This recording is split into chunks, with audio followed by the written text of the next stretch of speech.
Hi, Ash here. Today I wanted to show you a drawing I did for a sort of zine my English teacher organized. The zine is called směs, a combination of mess and the Czech word směs, meaning mixture. I'm unsure if he ended up publishing it anywhere online. He talked about it, but I don't think he actually did it. I'll try to link it in the description if it was published.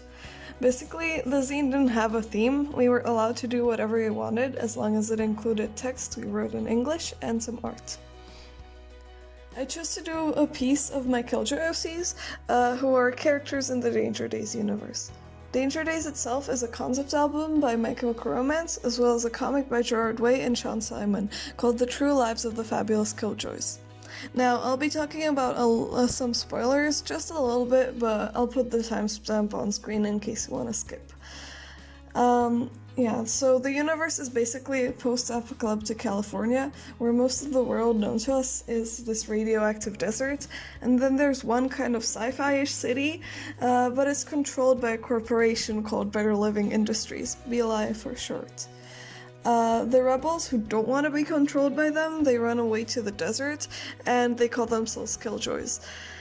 Life in the desert is really difficult and there aren't many supplies there. For example, a lot of the time the rebels or the Killjoys have to eat power pup, which is basically dog food that comes from these vending machines. They're even in the desert, which I don't really know why they put the vending machines there if the company doesn't want them to survive. I don't know, maybe I'm not getting something. Anyway,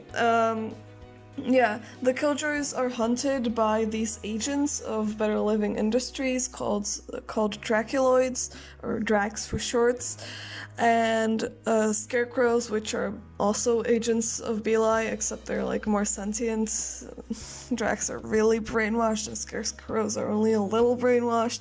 I don't know, it's complicated, okay?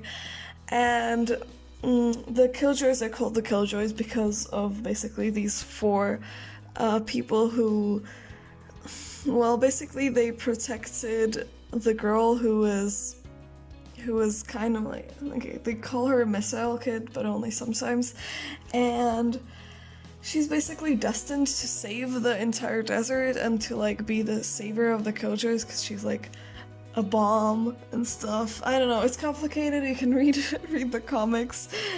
Basically the lore is all over the place, but what's important now is my characters, and this is how they fit in. So, since there's no supplies around, my OCs, two of them, called Vicious Vices and Arson, they're smugglers from the city, meaning they just go on mission and they steal stuff from Battery City, which I don't think I mentioned, but that's the name of the city. But anyway, it's really dangerous, and on one of the missions, Arson dies, and this whole piece is basically Vicious Vices dealing with Arson's death, because Z was really the driving force behind the smuggling, and this is a letter that Vicious Vices wrote to Arson, dealing with their death, just trying to put their grief down on paper because she just doesn't know how to process it otherwise. So I think I'll read it because I think it does say a lot about Vices as a character and something about Arson as well. Afterwards, I'll elaborate more. Please excuse my dramatic reading skills, but okay. Hi Arson, I miss you. I don't even know why I'm writing this. I guess I still hope she'll let us talk. At least like this, on paper, through life and death. I hope the afterlife is good. Do you miss me quite as terribly as I miss you? Sometimes I wish I could join you. The desert is so lonely without you. You lit up the room. We used to joke about that. Nothing lights up a room like arson. But it's so true. Your energy was infectious, and you were always so excited to be there, wherever there was. I miss you. You made this wasteland an oasis, metaphorically for me, but also literally, with the supplies we smuggled from the city, right underneath their stupid corporate noses. You were the driving force behind that. Thanks to you, every lost soul and runaway kid out there had food and water. We never smuggled much, I know, but still, you saved us all. And it's so, so stupid and it's evil of me, but I cannot help missing our missions. I miss helping people, sure, but more than that, it's selfish. I miss the excitement. I miss having something to live for. I miss you. I miss you so terribly. I cannot help missing the thing that killed you, Arson. What does that say about me? It should have been me. My love. What do I do without you? Arson, the light of my world. Love, V. So yeah, that's the version of the letter that I ended up with after some edits, because my teacher didn't really want me to use copyrighted names like The Witch, which is why there's the she with the capital S, like she'll let us talk at least like this on paper through life and death, but which is basically, the Phoenix Witch is like a deity in the desert, in the zones. Which, the zones, I also wasn't allowed to use that name because my teacher thought that we could maybe sell the zine and he didn't want any copyright issues, so that's why. Yeah, but basically the Phoenix Witch, she's like, she brings souls to the afterlife through this, like, there's this mailbox in the desert where killjoys throw in like belongings of the people that they lost.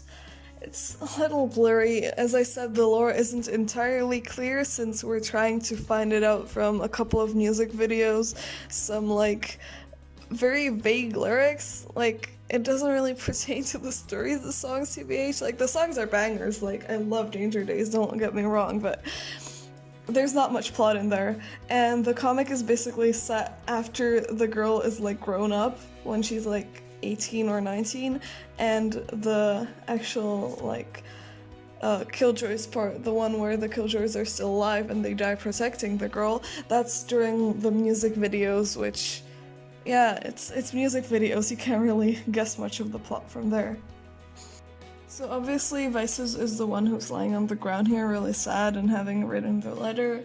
And another thing my teacher made me cut from the letter is just a whole part where Vices is like really sad about like her hair that's like really grown out and her hair dye is all gross and it's just a mess. Because Arson used to dye her hair and used to cut it and used to take care of it, and she just loved feeling them just run as her fingers through her hair like that, and now she's gone and just, yeah, I don't know, it's just, yeah, it's edgy and it's sad and stuff, but like, that's not how the story ends, okay? So basically the story continues with Vices like not being able to pick themselves up, pick herself out. She doesn't use they them pronouns, sorry, I don't know. I accidentally misgender my OCs all the time and I like give them complicated like neo-pronouns that I don't know how to use just so that I learn how to use them, because I want to learn so that I can like be good at them. So if I meet someone who uses like neo-pronouns, so that I can be like a good person or like a good ally. Sorry, I got very off track there. But basically Vices like finds this child in the desert, like her name is Denim Demon and she's 12 years old, so like she's not that young, but like basically she lost her parents and because they were all like running away together as a family, but like the Drax and the Scarecrows, they or I don't know if there were scarecrows, but like Drax got her parents and she basically hid out under like a bush, and it's like in the middle of nowhere, like where even killjoys don't really go. But Vices is there kind of half hoping that she'll die there, and yeah. Basically, Vices finds Denim and just like starts taking care of her, and they like collaborate on like surviving in the desert, and Vices has like finally has another reason to live, and Denim is just like really happy to be like learning about the world and the culture there, and just kind of like recovering from the death of her parents. And Yeah, this part of the story isn't really developed that well, but then they find like this like farmer, I guess, in the desert who has this like underground bunker where they do hydroponics. And that's basically based just around the fact that I thought of feral orchards, or like I read that phrase in like a random fanfic for Castlevania, and I really liked the phrase feral orchards, which I thought was a cool killjoy name, so I made a character who's a farmer because I thought that would fit. Yeah, it's not that complex, but I really liked it, so that's why that character is there. And beyond that, I'm not really sure. Basically, they like farm and they're happy and like they produce the supplies that that Vices no longer wants to like steal and smuggle out of the city now that she's alone. And that's good, yeah. I don't know if there's any plot beyond that, but yeah.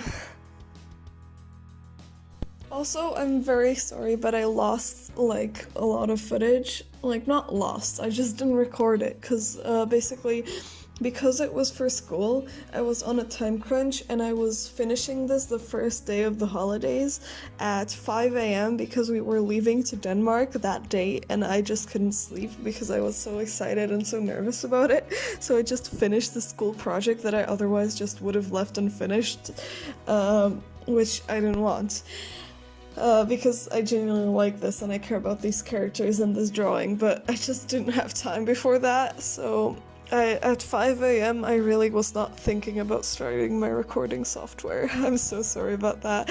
Well, I hope you enjoyed the video, and I'll see you in the next one, hopefully soon, because I got really, I missed making videos because I haven't made one in a long time, which is basically why I'm making this one, even though this footage is 2 months old at this point.